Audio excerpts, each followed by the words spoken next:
In this episode of the Locked On NBA Big Board Podcast, I'm joined by a special guest. I mean, all my guests are special, but this one is special for real because it is my brother James.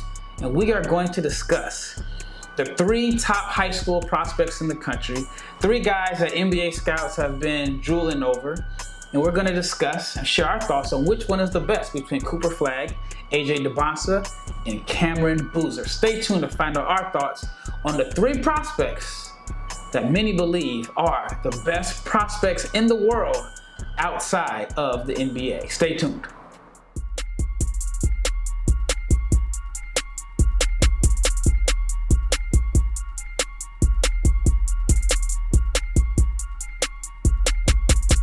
Big shout out to each and every person that has made the Locked On NBA Big Board Podcast your first listen of the day. I'm your host, Rafael Barlowe, the director of scouting for NBA Big Board and the founder of NBA Draft Junkies.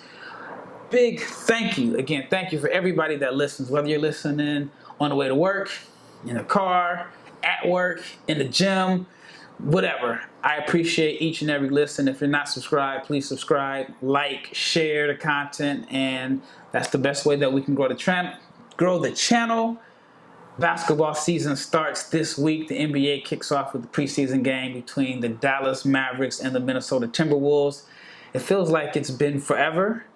I mean, you ready for the season to start, man? I've been ready for a long time, man.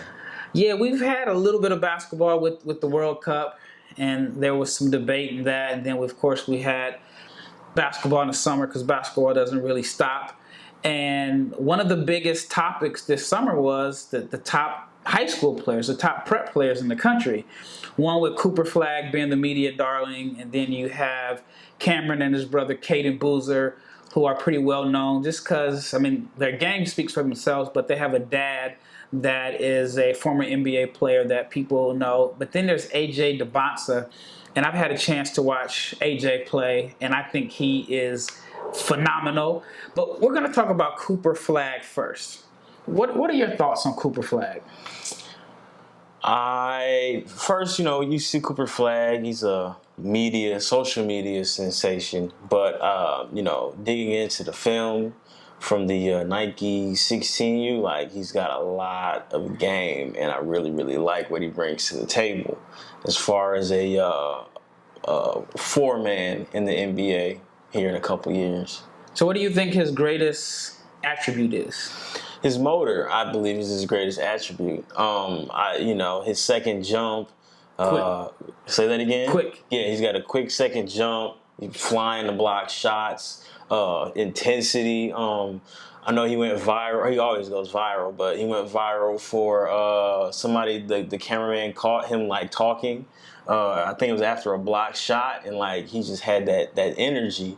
And but he's not just out there, motoring and playing hard. He's got some skills too. I like his handle a lot. And but again, his jump shot, it's a work in progress. But he's a willing jump shot shooter, and you want to have that as a 16, 17-year-old prospect as you continue to build and project out over the next 10 years. Yeah, he had an incredible summer, 17 games, 26.9 points, 11.9 rebounds, 4.7 assists, and 4.5 blocks per game. The scoring is one thing, the rebounding is another thing. But he is an underrated passer. What did you think about his passing? I was impressed with his vision. Again, a lot of kids around that age, when they're already great and they've been told that they're great, passing is probably not the first or the second thing that they want to do. But, he's a willing passer. He puts the ball on the ground. I think a part of him being such a good passer is that he has the ability to grab rebounds and push the ball up the court. So he's a break starter. And then, with all eyes on him and all the attention that he draws because of his aggressiveness, he finds his open teammates. And that, to me, passing at this age is very important because a lot of the times you see guys, 6, 7 years down the line, they're trying to figure out how to make plays for guys, and it feels like he already has that. I want to say part of that is because of the team he plays on.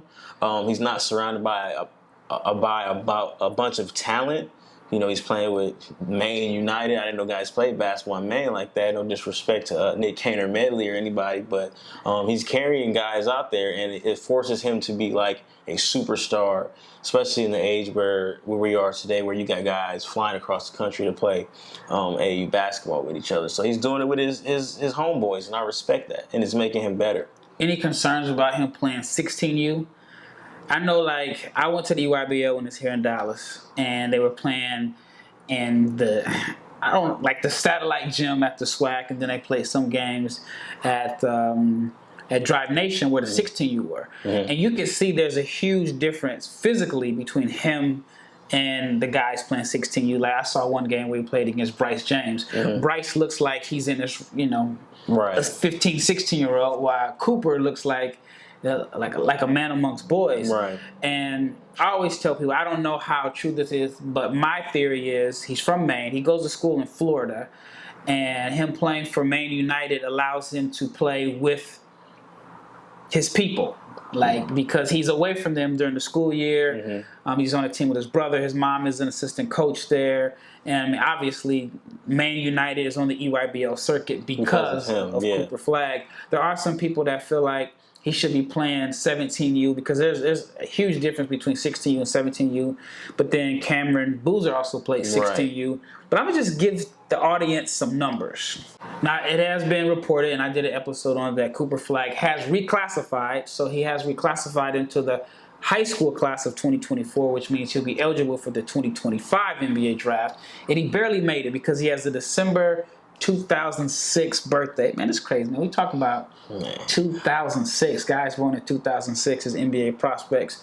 But he just had a phenomenal summer. I'm just read some of these stats. He had a game where he had 27 points, 17 rebounds, 11 assists, 4 blocks, 3 steals. 45 points, 14 boards, 8 assists, 4 blocks, 2 steals.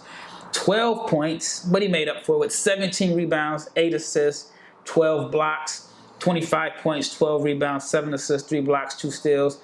So in the EYBL circuit in Memphis, he averaged 27 points, 15 boards, 8.5 assists, 5.8 blocks, and 1.8 steals per game. I mean, that's like creative player. That's definitely some 2K stuff. Even if you cut those numbers in half and say he moved up to 17, you cut them in half, that's still about 14, 8, 4, and 3, which is still pretty crazy numbers. All right. What do you think is the biggest area that he needs to improve on? Well, again, when you read those numbers and you watch his tape, like, he's just physically imposing at that level. And it's almost like, there's a big debate on Twitter, bag versus production. So say so-and-so is more skilled, he has a deeper bag versus like results. And like, you just can't really argue with Cooper Flagg's results. Regardless of the ridiculous numbers, he has, I think, terrific upside. But a lot of his production in the half court is just him being a bully. But I mean, that mindset is there. And again, how many times do we hear about somebody 22, 23 years old, they don't have that dog. They don't have that dog. He has that dog in him.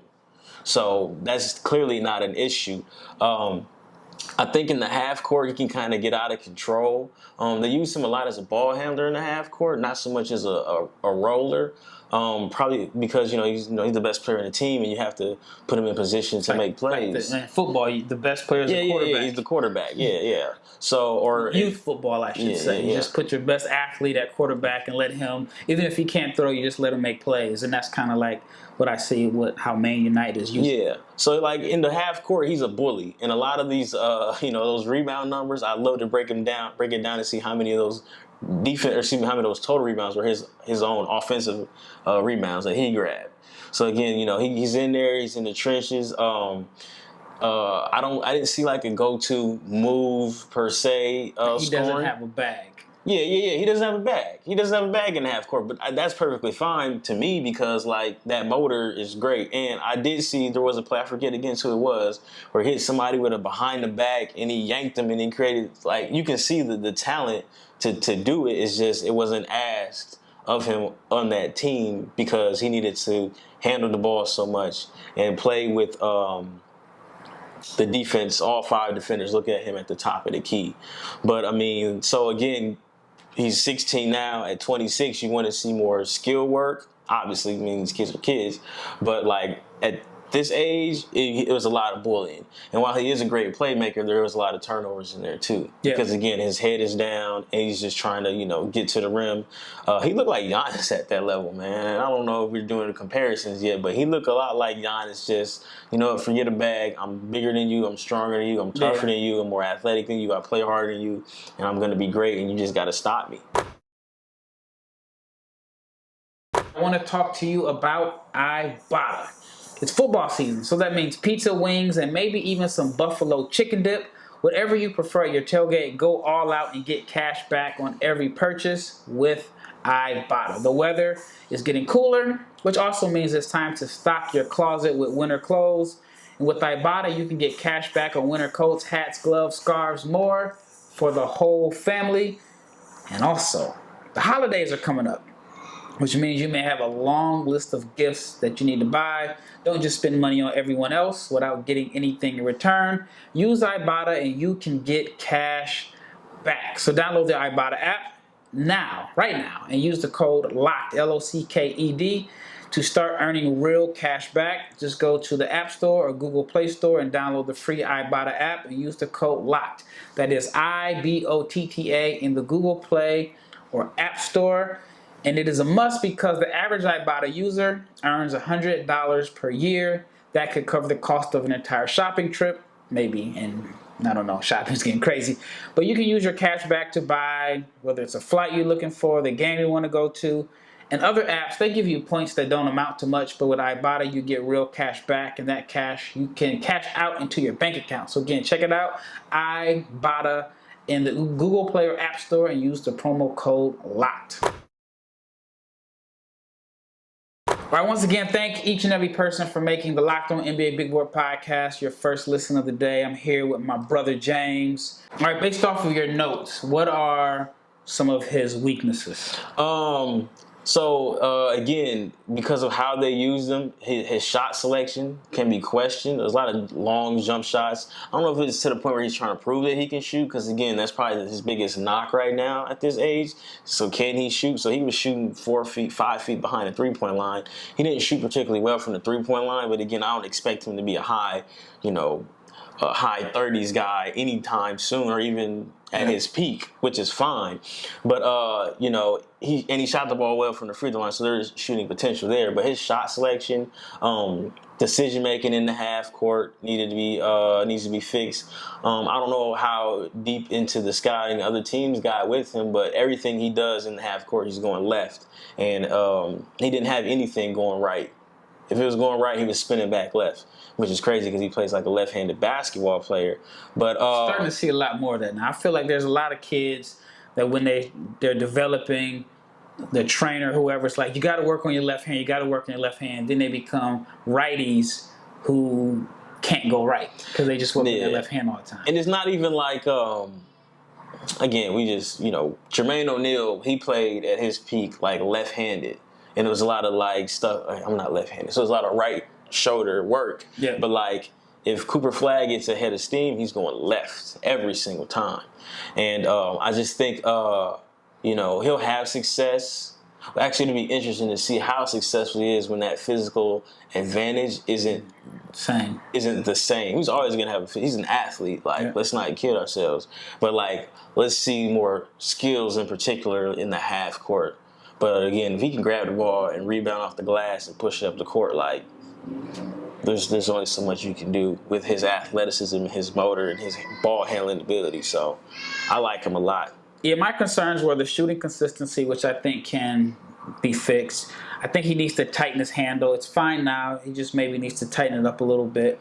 But what I like about Cooper Flagg is I think that at the minimum, he can be a connective tissue because he can pass, he can rebound.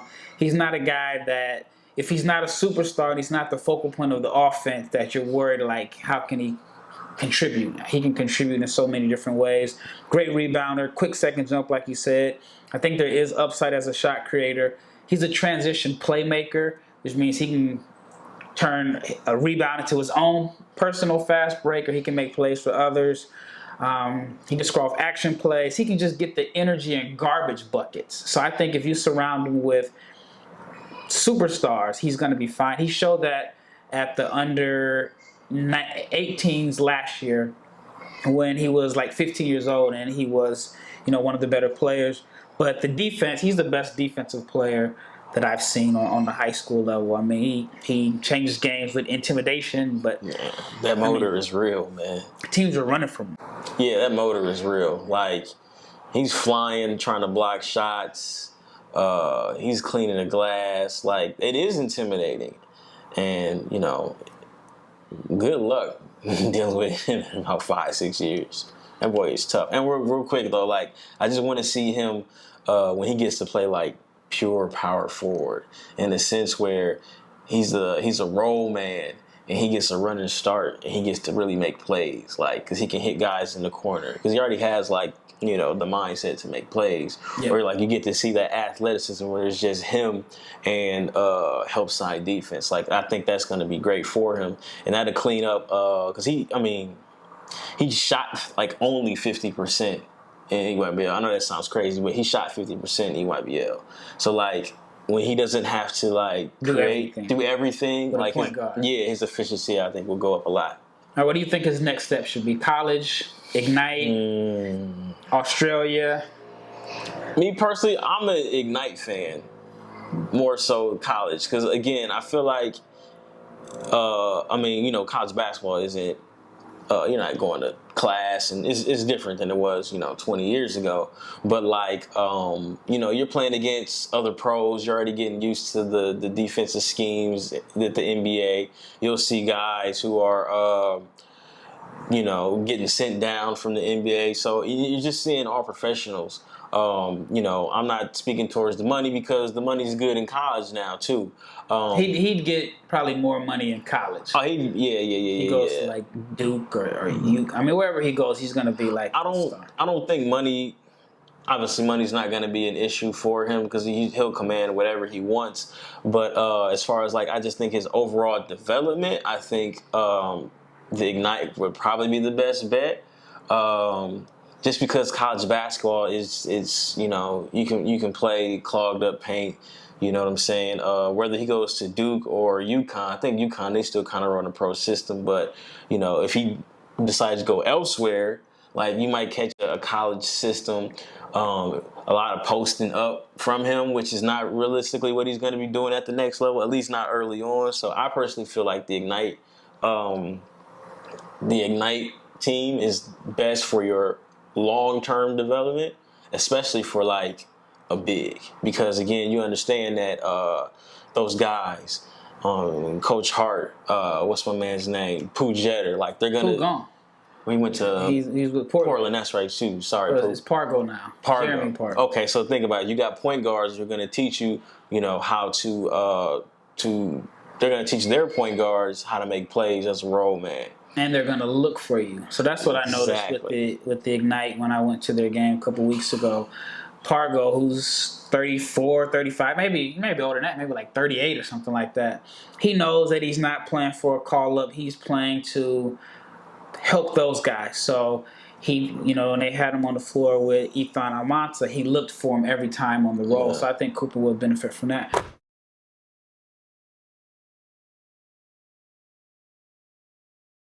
Now I want to talk about A.J. Dybantsa. He's my favorite of the three. I've seen him play live. I think that he has superstar potential, and I think he's going to reclassify for one. He's a little older for his class. He's 16 now. He'll be 17 years old in January, which will make him a 17-year-old sophomore, so I think he's likely to reclass. But he was named the Massachusetts, I hate saying the name of that state, Gatorade Player of the Year as a freshman. Gatorade Player of the Year as a freshman, averaged 19 points, 9 boards, 3 assists, 2.5 blocks per game. And he is considered the #1 player in the class of 2026. He led the Peach Jam in scoring at 25.8 points per game, and he played 17U, which the competition is significantly better at 17U. And overall, 26 points if you want to round it up. 25.8 points, 5 rebounds, 2.4 assists, average nearly 10 foul attempts per game. He knows how to get to the line. What I like about him is that he's long and agile. I mean, I've seen him listed at 6'7" or 6'8", but he's a natural wing, natural gifted scorer. I mean, there was a play where I saw he got the ball in the post, and his post game is better than. We probably talking about the same play. I mean, I saw a couple. He got the ball. He had to do with a shoulder shimmy. Up and under. The baseline. Then I saw one where he caught the ball in the mid post. I mean, he backed him down. Yeah, he has the footwork. I mean, his post game is so advanced. I mean, his whole scoring arsenal is advanced. I think he has the highest upside. What about you? Man, everything you said is true. Far as the highest upside is I'm still leaning toward Cooper Flagg, but I'm not gonna argue against you picking AJ. But like you said, like he's just very, very, very, very advanced. You can tell like whoever's been working with him has been watching a lot of like good Kobe tape. And, guys, you watch the Kobe and you'll see it's hard to be Kobe, right? But I distinctly remember him catching the ball on the left side in the mid post, and he catches it in like the short corner, and he has a 2-dribble fadeaway that he gets off in the paint. And it wasn't like 1 or 2 times. Like that's his move. Like it's in his arsenal. Yeah, that's in his arsenal. Like he catches the ball there, and he reads the defense, and he understands that I can't just bully my way to the rim. Like that's the soft spot in the defense, especially against a defense that's loaded up against you. So it's a lot of like I was very impressed with that. That's some Kobe Bryant, Kawhi Leonard type stuff there. Again, you can't argue against his production at 16. He's a great athlete. I like his elevation on his jump shot. Has a pull-up game. A lot of guys at his age don't have a pull-up game. Like it's usually get to the rim with athleticism or they can shoot threes, but he is a 3-level scorer. Exactly. At 16 years old. Like an advanced 3-level scorer. Not like flashes of 3-level scorer. Like he can beat you going to the rack. He can beat you in the mid-range, in the post, and he can shoot. He's a better shooter from 3 off the dribble than off the catch, but he's not a guy that you can just say, hey, we're going to let him shoot. Right. And the thing about him, okay, so we talked about he's a great athlete, but he's not just out there athleting to get points. Like the skill behind it. There's a skill behind it. Yeah, like you like, oh, and he's athletic. Like his athleticism adds to what he already has. So he's not like in we were talking about Cooper, how we want to see some skill work from him in the future. Like AJ, he has it now, and it's probably only going to get better as he, continues to mature and work on his game. But like, 3-level score, he posts up, he plays pick and roll, off the ball, he does his thing, and I like him a lot. Oh, and then I was really impressed with his footwork in traffic. So it's not just always like a quick jump. He's not always trying to bang on you. It's a Euro step sometimes, too. Long step. It's a long step. Yeah. So, like, when I see that at this age, it reminds me of Anthony Edwards. So, Anthony Edwards will dunk on you. He'll put you in the can, but also when he raises up to show, that defender, that big, has to respect it. And a lot of times he steps around to avoid that charge. So, like, for him to have that right now at 16 is, like, it's amazing to me. Yeah, how skilled he is and how far along he already is right now. 25 a game in the Peach Jam is incredible, but another stat that he had that is very underrated is he's a good passer. He had 22 more assists and turnovers. Okay. And usually when you find like a really gifted scorer at a young age, passing is not like a positive. He may be an average passer here and there, but AJ can pass. So I want to say it was like 59 assists and 37 turnovers. I mean, that assist to turnover ratio is great on the high school EYBL level because even like point guards don't have that. And he's not a selfish player either. Like he can score his points, but it's not like he's a guy that's going out and it's hard to explain. He's not selfish. he can play in the game. Everything comes so easy to him that he can score within the flow of the offense, but he still has a competitive fire, and there's like, there's some dog in him that if he has a mismatch, he's going to take advantage of it. But he has long strides to the rim. And you talk about Cooper playing like Giannis. I think AJ has a little bit of Giannis as far as just how he can cover so much ground off the dribble.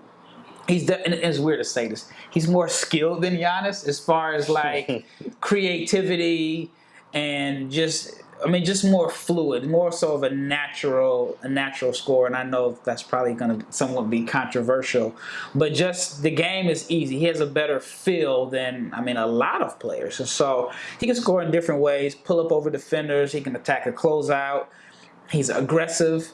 He's a transition star. Like, if he gets the ball in the open court, he is, it's a bucket. But I love the post game. I'm a guy that just believes post play in basketball needs to be brought back. And I love that era where wings posted up and they took advantage of mismatches. And at an early age, at 16, like I said, his post game is advanced, footwork up and under. He knows how to, if the defender's on him, like the saying that we use, if I can feel you, I'm going to kill you. He knows that if a guy is on his shoulder too much, he can spin off of him. He'll bring the physicality in. If he sees a weaker guard, he'll back him down, turn around. He's just got game. He's an isolation bucket. Shot 66% at the rim, which is pretty good. What are your concerns, if you have any concerns? Well, you did bring up his assist to turnover ratio being high. I will say, while it is high, and especially for someone who has the ball in their hands as much as he has it, sometimes he can develop some tunnel vision as far as like just not necessarily taking bad shots, but just trusting his teammates on some of the drives. But again, he's 16 years old. I don't expect him to be Chris Paul with his decision making or anything like that. I think he needs to just sometimes trust his teammates just a little bit more as far as like making plays, just routine kickouts. You mentioned it before. I think just basically every prospect really ever needs to continue to improve as a shooter. So that's not necessarily a knock on him. That's just the nature of the beast at 16 years old. Yeah. So improving as a shooter, I think he shot sub like 32% from the three-point line. Yeah. That's always going to be a concern with everybody who is, next up. So, but really it's just hard to find like a lot of complaints within his game, especially with like his production, and then you can see his talent and his skill level. Like, kid is legit, man. Yeah, he's definitely legit. 10 free throw attempts per game, and usually with scores, sometimes the last area of their development is how to score when you're having an off night, and as far as how to draw fouls. And he's able to get to the line. It's part craft, part being aggressive, but he's not a guy that's like scoring or he's trying to draw fouls by leaning into guys. Yeah. It's just a problem for defenders. And I wonder, he's so good, so young. That's the issue I had too. Like, what can he do next year? He averaged 26 a game in the EYBL. What can he do next year? Actually, 26 a game at the Peach Jam, which is the best teams. So I definitely think he needs to reclassify. I think that, again, like I mentioned, he'll be a 17-year-old sophomore, which is crazy to me because I was a 17-year-old senior in high school. My daughter be a 17-year-old graduate from high school. Yeah, I graduated. I didn't turn 18 until maybe like 2 or 3 weeks before my freshman year of college. I think the Ignite is the best option for him. So he could do 2 years like Scoot did. He could do 2 years like Scoot, or maybe even Australia. I think Australia it's a good league. It's for guys as far as developing. You get a combination of developmental minutes, but the games matter and count. That's kind of like my knock on the Ignite. If the Ignite lose every game, their main focus is on developing guys. And the G League crowds, there's not like any hostile environments, there's no tough environments, and they're not really playing for anything. While I think for like Australia, the talent may not be like it is overall in the G League, but you have to develop but you got to play for something because the team wants to win. They want to develop the guys in the Next Stars program, but they want to win first and foremost. So I think Australia has the best combination of the two. In college, obviously, you're trying to win games too. I think that he should do like Scoot and Dink and London Johnson, do 2 years with the Ignite. I just don't know how much better he can get. And I'm not saying it in a bad way, as if like I'm saying that he's maxed out his potential. But it's scary. If he can become a more consistent shooter, and like I said, he's a better shooter right now off the dribble than he is off the catch, which I can't imagine him having too many opportunities where he just doesn't have the ball in his hands and somebody feeding him off the catch. But I'm a big fan of his game. All right, last segment, we've talked about Cooper Flagg. We've talked about A.J. Dybantsa. Now we got to talk about the last player that NBA scouts believe is a franchise-level player at an early age. I mean, it's still way too early to call someone that, but they think that this player has, or they think Cameron Boozer has franchise-level talent. He is going to be a junior. As a sophomore, he was named the Gatorade National Basketball Player of the Year as a sophomore. He averaged 21 points, 11 rebounds, 4 assists, and 2 blocks per game. He's a stat stuffer. Plays with his twin brother, Caden Boozer. And he is only the second sophomore to win Gatorade Player of the Year. And the first was Imani Bates. And that story is still to be told. But Boozer is another guy that played 16U, which he's drawn some criticism for that. Now, I don't know why he played 16U. I get Cooper Flagg's reason why, because he's a Maine kid, goes to school at Mount Vernon, Florida, and probably wanted to spend the summer with his family in Maine. So to me, that makes sense. But I don't know why the Boozer twins played 16U when they're both considered, 2 of the top 15 players in their class. Are they older? They're the same year. I mean, they're young. They just turned 16 in July. Okay, so I know they were in July. I couldn't remember which year, but go ahead. So, 2007, I believe. Maybe That's 6. Crazy, bro. It's 22. So, they're the same. So, they were a class older than AJ, but AJ was born earlier that year, if I'm not mistaken. He was born in January. Yep. And so Boozer has an impressive resume. Mr. Basketball USA, Gatorade National Player of the Year. He was Mr. Basketball in Florida. He was the MVP of the FIBA Americas U16. So he comes in with an impressive resume. What are your thoughts on Cameron Boozer? He is another one in a sense where he's just so good right now is that you wonder how much better will he be in 5-6 years. Because, his basketball IQ, to me, of the 3 is, I don't want to say by far the highest, but, it's the highest. And you can tell that his dad has put a lot into him as far as just understanding how to play basketball. Yeah.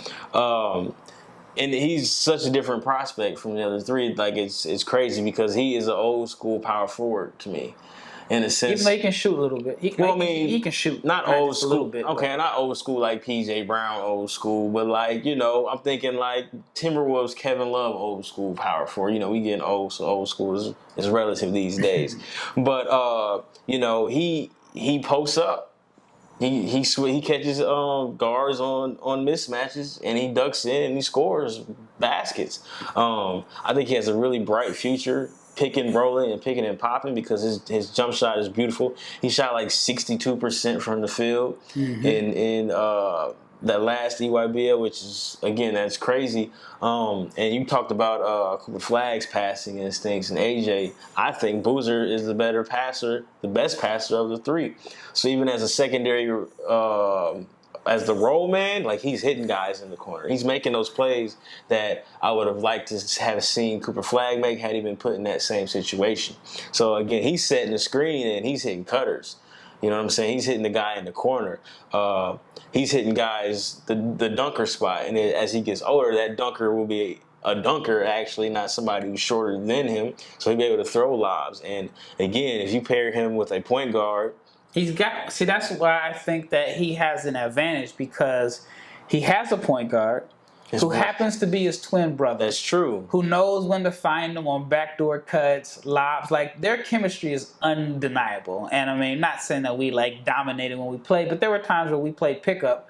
I knew where you were, and we just had a chemistry as brothers that may have helped us 2 or 3 plays in a pickup game. And I feel like with them, if you got a point guard, I mean, it's like, in a sense, it's the perfect combination of twins. Although one's probably like, geez, why am I 6 inches shorter than the other? But to me, it's almost like a perfect combination as far as complementary twins is to have a point guard and a big. Yeah, I agree with you. Because the point guard, his assist numbers are going to look good. He's going to be able to find his brother. And then as a big, like, I got a guard that can get me the ball. And that's usually the biggest issue that a lot of bigs have at this level, and even in college, is that they don't have, I mean, they got a lot of combo guards or shoot first guards, but he has a guard that can get him the ball. So it's not a knock on him, but I definitely think that he benefits from playing with his brother. Oh, yeah, for sure. I mean, I'm not mad at him. But again, like, even his brother knows how to play, right? But that, to me, is a good example of, okay, it won't be they're going to go to the same school. Obviously, they're a package deal, right? But, like, whichever point guard or whichever wing they make, so if they go to Duke, they're going to play with another 5-star, whatever. So if they, play with whoever is a 5-star wing, like, he already understands that as a screener, all right, I'm either popping or I'm rolling, right? I understand where the help side defense is. I understand what kind of shot I need to take. His feel for the game at 16 is amazing to me. Mm-hmm. And, he is, I think if they were all in the same draft class and you end up taking him third, like, you're happy. Like, you didn't lose anything. He may not have the upside of the other two, but he's still a very, very, very good player. He's physical. Again, you expect that being, from Carlos Boozer's son. Yeah. But, like, he's physical. But he has the frame already. Broad shoulders. You know what, though? He did have some big, thick legs, man, at 16. Yeah, the other brother has, like, hairy legs. So, remember Tim Miles, the coach at University of Nebraska? I read this article once where he said that when he's going to scout kids, he looks at their legs, and he's like, if they have thick legs and they have hairy legs, he's like, they're done growing. He said, give me the kid with the skinny legs with no hair, no mustache. And the Boozers they got some full beard. But then his dad grew a beard up to his eyebrows. I did look at some pictures of Carlos when he was in high school in Alaska, and he had a full beard. So it is genetics. Yeah. It is a combination of they are, like, way more physically mature for their age than their peers. I mean, they got Cam listed at 6'9". When you watch that film, he looked like he's 7'1". Yeah, but it's not even that. It's big. Yeah, I mean, he just dominated with physical tools, but he also dominated with skill. Yes. And he rebounded. And I got some stats for you. 80% on cuts to the rim, 72% as post-ups, which goes to what you said about him having a post game, 72% as the roll man, and he had some good volume of attempts as a roll man, which I never see bigs in the EYBL and even in college get attempts as the roll man. So I think that has a lot to do with his brother. And he shot 82% at the rim. It was too easy. It was way too easy for him. I agree. I think he's more so of a modern-day 4.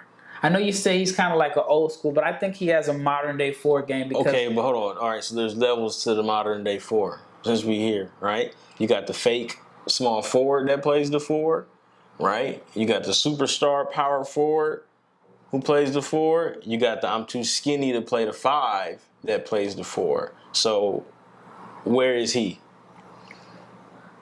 I don't have him in that category. I have him as the modern day 4, as a guy that you want that can be a floor spacer. He can pick and roll. He can pick and pop. He can rebound, and he can post up. Okay, I feel like I'm not saying he's him, but he's the Jaren Jackson kind of 4. Yeah, but I think he has more offensive upside than Jaren Jackson. But I mean, but Jaren Jackson checks all those boxes, though. Like, yeah, Jaren Jackson checks all those boxes. He'll take advantage of the mismatch in the post. He'll stretch out, and go ahead. Yeah, so I think that he has value there. He can be a vertical lob threat. His athleticism, it seemed like it was inconsistent to me. You know what? I watched the game where I watched clips where I was like, not really seeing it. Because he had like layups. Yeah, and then I saw a couple of them where he was doing some back scratchers, and I'm like, was he hurt? Was he sick? Yeah. Did he not realize the cameras were on? I don't know, but I agree with like inconsistent. Actually, you know what, Barry? I don't know how athletic he really is. If that's a knock on him. Yeah, because it's weird because it was like there were times where he would pop off the ground. Yes. Like if it's a cut, he'd pop up, finish above the rim. Then there were times where his toes was dragging on the ground. Yeah, it didn't look like he could explode off of one. I don't think he has the vertical pop in traffic, regardless of what we saw on film. Yeah. So, like, to me, I think he's always going to be a below the rim finisher. But again, who else would you have to teach you about finishing below the rim and using your strength and your leverage than Carlos Boozer? Yeah. So, like, it's not a knock. Like, he'll learn how to make do with what he has and what he's been given. I got a little knock. It's kind of nitpicky, but he only shot 39% in isolation. I think he lacks offensive creativity as far as just being able to just, if you give him the ball, but this is like really nitpicking. I mean, he's only 16 years old. I mean, he puts up numbers. He wins. They won the 16U Peach Jam.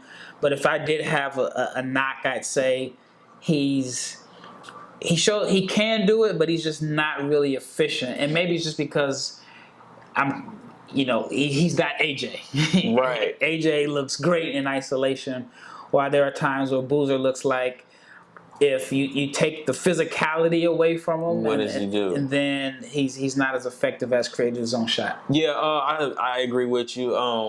I have in my notes just creating for himself. Now, there were times where he tried to show a little in and out crossover, but they always turned into a two-dribble pull-up, which negates his physical advantage that he had.